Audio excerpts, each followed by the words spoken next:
तो चलिए वीडियो को शुरू करते हैं।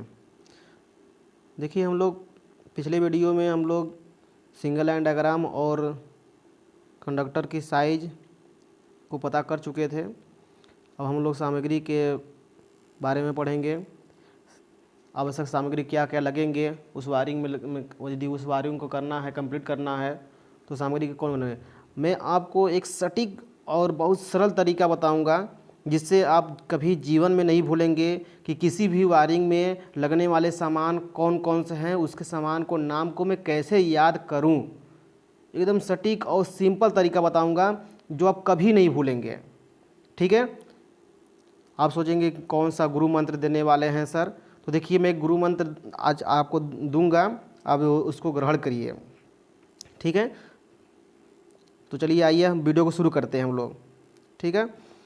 तो देखिए आप पहले बात अपने घर पे सब लोग जानते होंगे कि घर में आपको जो लाइट आती है, हाँ, तो वो कहाँ से आती है। वो सबसे पहले पोल से आती है। मेरी बातों को थोड़ा ध्यान सुनते रहिएगा और स्क्रीन पर देखते रहिए, आपको सारी बातें कंफर्म हो जाएगी। ठीक ना। सामान 1 मिनट में आपको याद नहीं हो जाएगा तो कहिएगा। फिलहाल में आप इस चीज़ को समझने के लिए थोड़ा टाइम लगेगा, तो थोड़ा समझिएगा एक बार फिर से। चलिए शुरू करते हैं। तो देखिए आपके जो घर लाइन आती होगी वो लाइन कहाँ से, पोल से आती है। पोल से आती है, ये आपको दिखाया गया है, ये देखिए ये पोल है। ठीक है। फिर पोल के बाद कहाँ जाती है, एनर्जी मीटर में जाती है। ये आप सबको कंफर्म होगा। तो पहली सामग्री का नाम हो गया एनर्जी मीटर। क्लियर बात समझ आई। दूसरी बातें क्या होगी, आप देखिए एनर्जी मीटर के बाद कहाँ जाती है लाइन, ये मेन स्विच में जाती है। कहाँ जाती है, मेन स्विच में जाती है। ये मेन स्विच क्या होती है, जिसे आप लोग बोलचाल की भाषा में कटआउट कहते हैं। ठीक है ना। तो मेन स्विच जो होता है, इसको यदि सामान को नाम में बोले तो ये DPIC के नाम से मार्केट में मिलता है, double pole iron clad switch इसका पूरा नाम होता है। ठीक है। ये TPIC मिलता है, triple pole iron clad switch होता है। तो ये DPIC और TPIC, ये देखिए पावर वायरिंग हो या हमारा पावर वायरिंग हो या तो हमारा इंटरनल वायरिंग हो, मतलब प्रकाश पंखा परिपथ वाली वायरिंग हो, कोई भी वायरिंग हो, सब के लिए हमारा यही सिस्टम रहेगा याद करने का तरीका। ठीक ना। तो इसमें आप समझ जाएंगे तो पावर वायरिंग जब पढ़ाएंगे तो उसमें तो आसानी से सामान का नाम आप लोग लिख सकते हैं। ठीक ना। क्योंकि बच्चों को देखिए सामान का नाम याद करने में बहुत कठिनाई होती है। बच्चों को सामान का नाम याद करने में बहुत कठिनाई होती है और पेपर में सामान का नाम बच्चे लिख भी नहीं पाते हैं सही से। तो इसलिए मैं सोचा कि कम से कम इंटरनल वायरिंग का मेन जो मैटर है वो मैं करा दूं। और कभी कभी तो सामान का नाम लिखने के लिए 2 नंबर 3 नंबर में क्वेश्चन पूछ देते हैं। ठीक है। तो इसे ये बहुत इंपॉर्टेंट रहेगा आप लोग के लिए वीडियो, ध्यान समझिएगा। तो चलिए हम लोग पहुंच चुके थे कहाँ पर, ये दूसरे नंबर पर दूसरा सामान का नाम क्या है, मेन स्विच बोर्ड। ठीक है ना। मेन स्विच बोर्ड इसको हम DPIC के नाम से जानते हैं। और फिर उसके बाद आप सोचिएगा कहाँ लगा होता है।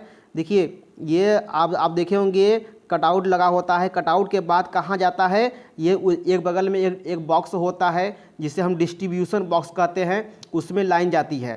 कहाँ जाती है, डिस्ट्रीब्यूशन बॉक्स में। कहाँ लाइन जाती है, यहाँ डिस्ट्रीब्यूशन बॉक्स है। तो ये तीसरा नंबर का सामान हो गया डिस्ट्रीब्यूशन बॉक्स। उसमें फ्यूज भी लगे होती है। देखिए ये बॉक्स कैसा होता है, ऐसे होता है। इसमें एक बस बार और 2 बस बार होते हैं, एक फेस का होता है और एक न्यूट्रल का होता है। तो देखिए यहाँ से क्या होता है, ये फेस जो होता है, फेस यहाँ से निकलेगा, फेस यहाँ से आएगा और ये जाएगा फ्यूज में। कहाँ जाएगा, फ्यूज में जाएगा। और ऑलरेडी मैं ये चीज़ बता चुका हूँ, फिर भी दोबारा मैं बताने की कोशिश कर रहा हूँ, आप लोग समझने की कोशिश कीजिएगा। देखिए इस प्रकार से ना, और ये सर्किट 1 के लिए चली जाएगी, ये सर्किट 2 के लिए चली जाएगी और ये इसी प्रकार से आगे निकलती चली जाती है। और न्यूट्रल एक विथ न्यूट्रल के साथ ही निकलती चली जाएगी, ये भी विथ न्यूट्रल के साथ निकलती चली जाएगी। आ रही बात में। तो इस प्रकार से यानी ये पूरा जो भाग आपको दिख रहा है ये पूरी DB है। क्लियर बात में आई। जो डब्बा था ये डब्बा पूरी क्या है, DB है। जो यहाँ पर आपको दिखाया गया है, ये देखिए ये यहाँ पर तीसरे नंबर पर दिखाया गया है, हाँ, वितरण बोर्ड विथ स्विच सेट सहित। बात समझ आई। तो आपको एकदम क्लियर बस बात समझ में आ रही होगी। पहले आप अपने दिमाग में इमेजिन बनाइए कि लाइन कहाँ कहाँ गया, या अपने घर पर जाकर देखिएगा पहले लाइन कहाँ आया है, पोल से गया है तो कहाँ गया, एनर्जी मीटर में जाती है, एनर्जी मीटर के बाद कहाँ जाती है, कटआउट में जाती है, कटआउट के बाद जाती है DB में जाती है। ठीक है। डीबी के बाद जब हम वहाँ से जब यहाँ से ये सर्किट निकाल कर ले जाते हैं तो ये सर्किट की लाइन कहाँ जाती है, सीधे हमारा स्विच बोर्ड में जाती है। कहाँ जाती है, स्विच बोर्ड में जाती है। ये सीधे हमारा ये स्विच बोर्ड में जाती है। ये देखिए आपको समझ में आ रहा होगा, ये स्विच बोर्ड है, ठीक है, ये आपका स्विच बोर्ड है। अब देखिए स्विच बोर्ड तो मतलब अब चौथा सामग्री का नाम क्या हो गया, आपका स्विच बोर्ड हो गया। अब देखिए स्विच बोर्ड हो गया, मतलब डीबी से लाइन निकलेगा तो कहाँ जाएगा, स्विच बोर्ड में जाएगा। तो स्विच बोर्ड पर आपको समझ में आ रहा होगा कि यहाँ पे स्विच बोर्ड हो गया। स्विच बोर्ड पर देखिए अब सामान क्या क्या लगे होते हैं। तो स्विच बोर्ड पर सामान क्या लगा होता है, एक सॉकेट लगा होता, मतलब सॉकेट भी लगे होते हैं, उस पर इंडिकेटर भी लगा होता है और उस पर स्विच भी लगा होता है, ये स्विच भी लगा होता है। तो यहाँ पर आपको समझाइए तीसरा सामान तो वितरण बोर्ड हो गया, तीसरा सामान आपका वितरण बोर्ड हो गया। चौथा भी इसको कर लीजिएगा, तो चौथा में स्विच बोर्ड हो गया और फिर इसके बाद आपका ये हो क्या, सॉकेट हो गया और फिर इंडिकेटर हो गया, फिर स्विच हो गया। मतलब ये स्विच बोर्ड से आपको पता चल गया, ठीक है। देखिए जैसे जैसे मैं गिनवा रहा हूँ उसी प्रकार से आप एक लिस्ट बनाते जाइए, वो सामान का नाम हो गया। क्लियर बात समझ आ रही मेरी बातों को, तो समझिएगा, पहले चलते रहिए। अब देखिए स्विच बोर्ड में चले गए। अब स्विच बोर्ड के बाद आप लोग मतलब जो स्विच से लाइन निकलती होगी, वह स्विच से जो लाइन निकलती है वो कहाँ जाती है, कंडक्टर के साथ जाती है, कंडक्टर से जुड़ी होती है वो स्विच कंडक्टर से जुड़ी होती है कि नहीं जुड़ी होती है, पक्का बात समझ पा रहे हैं। जैसे कि बल्ब जलाना है तो स्विच से जो लाइन जाती है वो बल्ब तक तो जाती है ना, तो वो एक तार के माध्यम से ही तो जाती है, तो इसलिए कह सकते हैं कंडक्टर उसके बाद होता है कि नहीं। कंडक्टर की पड़ती है ज़रूरत, तो ये कंडक्टर की जरूरत पड़ गई। अब कंडक्टर को अब देखिए इससे हवा में तो उड़ा के लेके जाएंगे नहीं, तो एक पाइप के माध्यम से तो लेके जाएंगे, तो जिसे हम कंड्यूट कहते हैं, जिसे हम क्या कहेंगे, कंड्यूट कहेंगे हम। बात में आ रही है, तो इसे कंड्यूट कहेंगे। अब कंड्यूट में देखिए कंड्यूट भी अलग अलग साइज के होते हैं। मैं पिछले वीडियो में बताया था 16 mm का कंड्यूट होता है, 19 mm का कंड्यूट होता है, 25 mm का कंड्यूट होता है, 32 का होता है, 38 का होता है। तो ऐसे से इस टाइप के हमारे कंड्यूट आते हैं मार्केट में प्रकाश पंखा परिपथ के लिए। क्लियर बात में आ रही मेरी बात है। तो ये देखिए ये सब हम जो कंड्यूट है, तो कंड्यूट देखिए कंड्यूट तो पता चल गया। अब कंड्यूट को जोड़ने के लिए उसका जो वैसे कंड्यूट तो अलग अलग साइज़ के आते हैं। तो भाई यदि आपके पास 10 मीटर यदि लंबाई है आपकी क्षैतिज रन या वायरिंग रन जो है 10 मीटर की है, तो 3-4 पाइप लगेंगे ना, लगेंगे उसमें। तो जब पाइप लगेंगे यानी कंड्यूट एक्स्ट्रा लगेंगे तो उसको जोड़ने के लिए तो कुछ सामान की ज़रूरत पड़ेगी ना। अब उस सामान के बारे में बात कर लेते हैं। तो सामान के बारे में देखा जाए तो देखिए कंड्यूट को जोड़ने के लिए रिड्यूसर की ज़रूरत पड़ती है। रिड्यूसर की क्यों ज़रूरत पड़ती है, देखिए एक मतलब एक कंड्यूट आप दो देखे होंगे, ये 16 mm की कंड्यूट है, हाँ। तो अब 16 mm के कंड्यूट को यदि 19 mm के कंड्यूट से जोड़ना पड़े तो इसको जोड़ने के लिए एक पाइप की ज़रूरत पड़ेगी जो इस आकार का दिखाई देगा आपको मार्केट में। तो जिसे कहते हैं हम, इसे रिड्यूसर कहेंगे। इसे क्या कहेंगे, रिड्यूसर। मतलब अधिक से कम या कम से अधिक को करने के लिए जिसकी ज़रूरत पड़ती है उसी को हम क्या कहते हैं, रिड्यूसर कहते हैं। बात में आ रही है ना। तो ये यहाँ से आपको एक रिड्यूसर की आवश्यकता होगी। तो एक ये 10वां सामान का नाम हो गया आपके रिड्यूसर, ठीक है। फिर इसके बाद क्या होगा कि कंड्यूट बैंड लगेगा। कंड्यूट बैंड जैसे देखिए यह पाइप, ये आपका कंड्यूट है, कंड्यूट ऐसे जा रही है। अब यहाँ पर जाने के बाद ये ऐसे बैंड होता है ना, ऐसे ये इस पाइप को बैंड होता है। तो इसको भाई कंड्यूट आपसे आप तो देखे होंगे सीधा सीधा होता है ना, ऐसे सीधा होता है। इसको जोड़ने के लिए एक बैंड की आवश्यकता होती है, जिसे मतलब जोड़ने के लिए एक अलग सामग्री की आवश्यकता होती है जिसे हम कंड्यूट बैंड कहते हैं। तो कंड्यूट को बैंड करने के लिए, हाँ, यानी मोड़ने के लिए, दिशा बदलने के लिए इसकी आवश्यकता पड़ती है, ठीक है ना। तो इसे हम कंड्यूट बैंड कहते हैं, ठीक है। ये हो गया कंड्यूट बैंड हो गया। इसके बाद अब देखिए आप देखे होंगे जैसे कि यहाँ से मान लीजिए कि स्विच बोर्ड है, यहाँ पर स्विच बोर्ड रहा होगा। स्विच बोर्ड से जो लाइन निकलती है तो लाइन निकलेगी, क्षैतिज रन तक आएगी। तो एक बल्ब मान लीजिए इधर लटका कहीं, एक बल्ब इधर कहीं लटका है। तो यहाँ पर आने के बाद यहाँ पर इस प्रकार से ऐसे लाएंगे कंड्यूट ऐसे आएगी ना, आएगी। तो यहाँ पर देखिए यहाँ पर इस पाइप को और इस पाइप को, इधर के पाइप को और इधर के पाइप को जोड़ने के लिए एक टी बन रहा है कि नहीं बन रहा है, देखिए इस प्रकार से ये टी बन रहा है ना, ये इतना एरिया। तो इस प्रकार से यहाँ पर जोड़ने के लिए जिसकी आवश्यकता होती है उसी को हम क्या कहते हैं, टी कहते हैं। क्या कहते हैं इसको हम, टी कहते हैं। बस में आई। तो ये क्या हो गया, टी लगेगा उसमें, क्या लगेगा उसमें, कंड्यूट के बाद रिड्यूसर, रिड्यूसर के बाद कंड्यूट बैंड लगेगा और फिर टी कंड्यूट लगेगा। ठीक है। अब देखिए ध्यान से, जंक्शन भी लगेगा इसमें। क्या लगेगा इसमें, जंक्शन भी लगेगा। जंक्शन किस लिए लगाते हैं, जैसे कि अभी आप देखें जहाँ पर ये टी हो गया, ये आप टी लगाए यहाँ पर, तो टी लगाने के बाद यहाँ पर कंडीशन क्या, तार इधर भी जा रहा है, तार इधर भी जा रहा है। जो तार में इसके अंदर से ऐसे डालेंगे तो ये कैसे पता चलेगा कि इधर जा रहा है, ये कैसे पता चलेगा कि जा रहा है, इधर जा रहा है। तो यहाँ पर क्या करेंगे हम कि यहाँ पर एक जंक्शन का यूज करेंगे जब ये लाइन लंबा हो जाए। तो बात समझ आ रही है कि नहीं आ रही है, यहाँ पर हम इसका यूज करेंगे। ठीक है ना।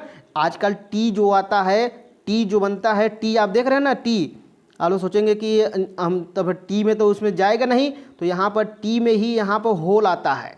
ठीक है ना। आजकल के जो होता है, जो टी आ रही है उसी में होल आता है, वहाँ से भी निकाल सकते हैं। ठीक है। तो यहाँ पर जंक्शन भी लगेगा। क्या लगेगा, यहाँ पर जंक्शन भी लगेगा। और जगह भी जंक्शन लगता है। हाँ, जैसे कि ये लंबा हो गया है तो तार मान लीजिए कि 2 मीटर है।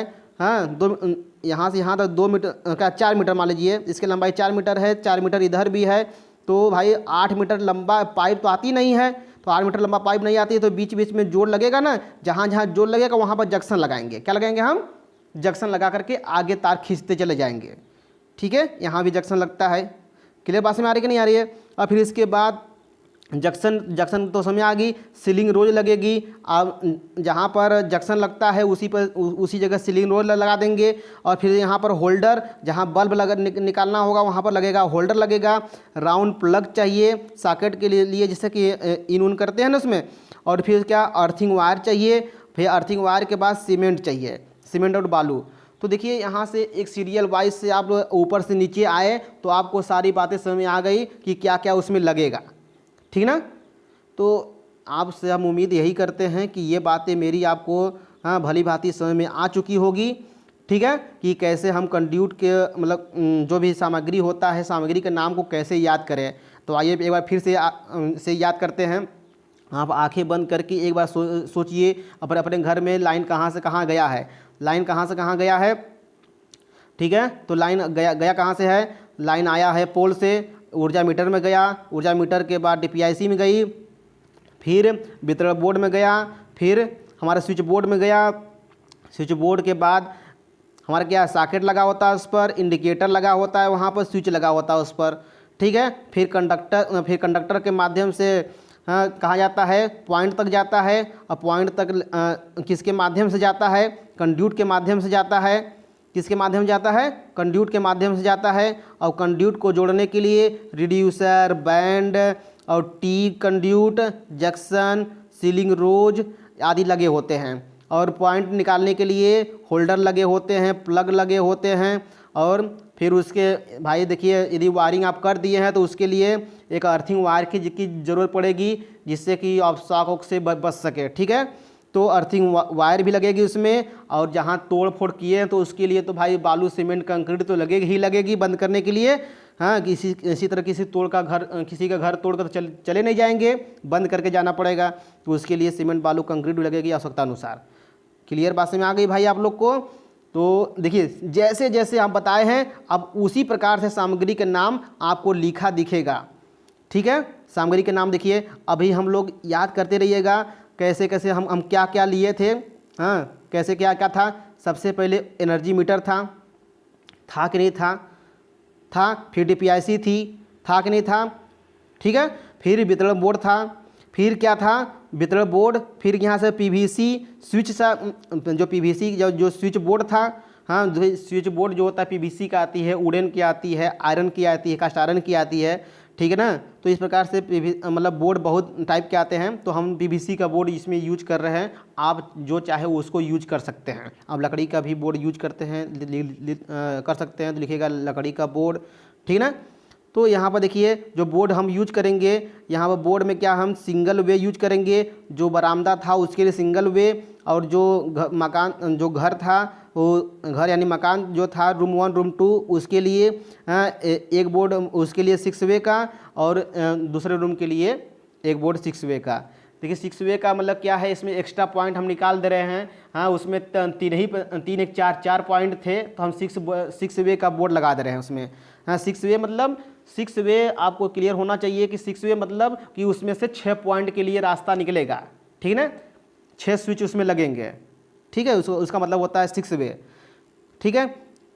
तो ये हमारा हो गया पीवीसी स्विच बोर्ड। और फिर इसके बाद क्या रहेगा, सॉकेट हो गया, आप देखे ही थे, इंडिकेटर था देखे ही थे, स्विच था उस पर आप देखे ही थे, ठीक है ना, किस पर, स्विच बोर्ड पर। और फिर इसके बाद कंड्यूट था, कंड्यूट आप देखे ही थे। और क्या है, कंड्यूट की जो साइज सॉरी कंडक्टर था आप देखे ही थे, कंड्यूट उसके कंडक्टर के बाद जस्ट कंड्यूट था 16 mm 19 mm 25 mm। ये आप कंडक्टर के जो साइज निकाले थे, कंडक्टर की लंबाई और कंड्यूट के साइज निकाले थे पिछले वीडियो में, वहाँ से आपको पता चल गया होगा कि क्या क्या किस साइज़ की चाहिए, ठीक ना। तो 3 साइज़ की चाहिए थी, तो वही मैं तीन साइज यहाँ पर लिखा हूँ। यदि 4 साइज चाहिए तो चारों साइज के नाम लिखिए आप यहाँ पर, ठीक है ना।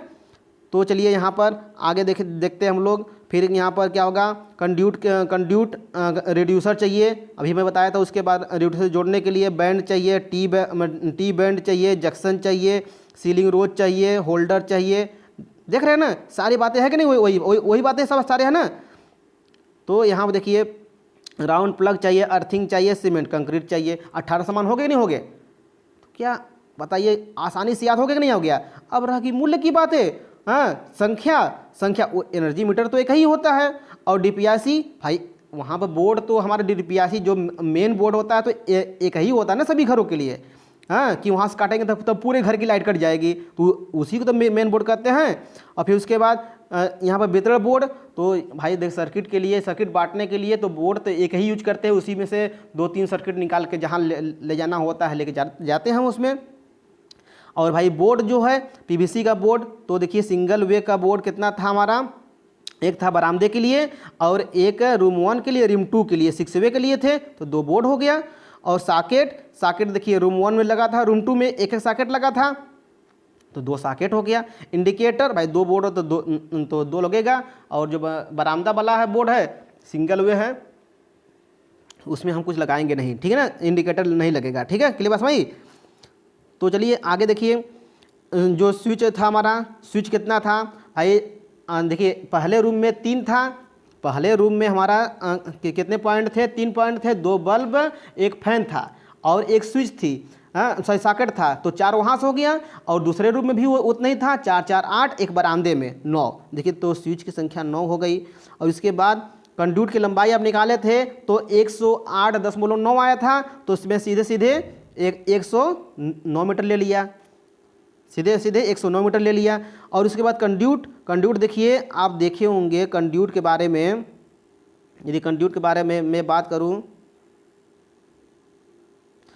तो कंड्यूट के बारे में आप लोग देखिएगा, थोड़ा पीछे घूमकर पीछे करके जो कंड्यूट के साइज निकाले थे, तो उसमें आप लोग देखेंगे तो पता चलेगा कि एक हमारा जो था 2 तार के लिए 10 मीटर आया था और 3 तार के लिए 5 मीटर आया था, 10 5 15, और उसका 10% एक्स्ट्रा निकालेंगे तो 1 मीटर में जोड़ लिया था। इसलिए मैं देखिए यहाँ पर 16 मीटर लिखा हूँ, 16 mm की जो पाइप थी, ठीक है ना। 19 mm की आया था, कितना आया था, ये 6 कुछ आया था, तो मैं उसको 7 मान लिया हूँ। 25 mm की जो पाइप थी उसको मैं कुल जोड़ा था, तो 7 mm की पाइप आई थी, तो सॉरी 6 कुछ आया था, तो मैं 7 मीटर पर मैं मान लिया था उसको। तो कुल जोड़ के देखिएगा कंड्यूट की लंबाई जो आई होगी 16 और 14, ये 30 मीटर के आसपास कंड्यूट की लंबाई आई रही होगी, ठीक है ना। देख लीजिएगा, नहीं आएगा तो बताइएगा हमको आप। 29 कुछ आया कुछ था आसपास, तो मैं 30 मीटर यहाँ से निकाल दिया पूरा, थोड़ा एक्स्ट्रा कोई दिक्कत नहीं है, ठीक बात भाई।